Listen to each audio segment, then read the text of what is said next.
On July 26th, the opening ceremony of the 33rd Olympic Games in Paris will take place as an aquatic parade down the Seine River, past many of the venues in which the games will be played, including the Paris South Arena, where most of the handball competition will be held. It should be quite the scene there. Both the French men and women are the current world champions, and the whole country is absolutely handball crazy. The French passion for the game is typical of its popularity worldwide. In many countries in Europe, handball is second only to soccer in TV ratings and the numbers of people actually playing the game. It's the fastest growing sport in South America, and pro leagues exist in South Korea, China, and Japan. Imagine then the possibilities for the game of handball in the USA.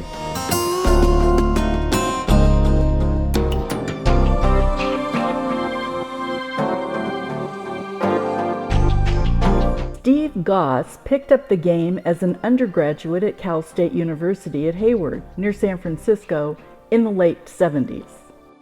By the time he finished playing decades later, many called him America's greatest player ever. I was first exposed to the sport when I was an exchange student in Sweden after high school. I played a little bit, but mainly I could see how popular it was. It was on TV all the time. Handball takes some time to learn, and even more time to master. But it's definitely a game that is made for Americans. I know someday we will win medals if we can only find and attract the best athletes. Maybe those days will begin during this next quadrennial, a 4-year period leading up to the 34th Olympic Games in Los Angeles, when handball will undoubtedly attract the kind of attention it's unlikely to generate again soon. Plans are in motion to introduce the sport in the Long Beach area, where it will be played at the city's arena in 2028, supported by existing clubs around LA. Appearances by international clubs and national teams of both genders are under consideration. It was a very special feeling and a privilege to represent the United States of America on the team handball court at 3 different Olympics. Not American handball, but European handball. It was a privilege, it was a special feeling.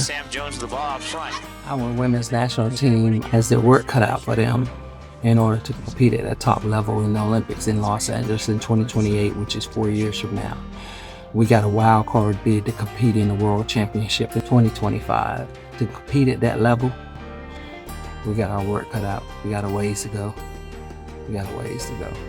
Handball in the USA has been an intriguing prospect for over 60 years, as the game's experts examine the overlap of the demands of the sport: running, jumping, physical contact, and above all, throwing hard, and the skills and attributes that American athletes have in abundance.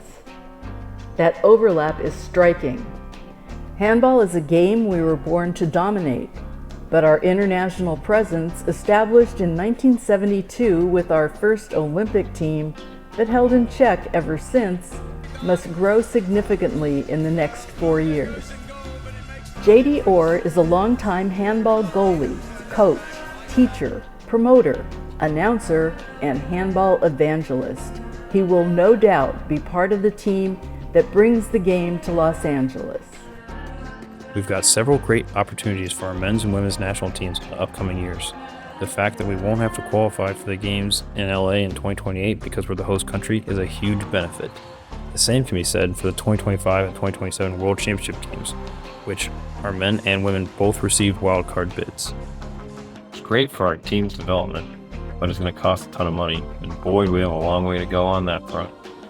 And that's why we're reaching out. We invite you to float down the next few PowerPoint pages and explore the possibilities of handball in the USA.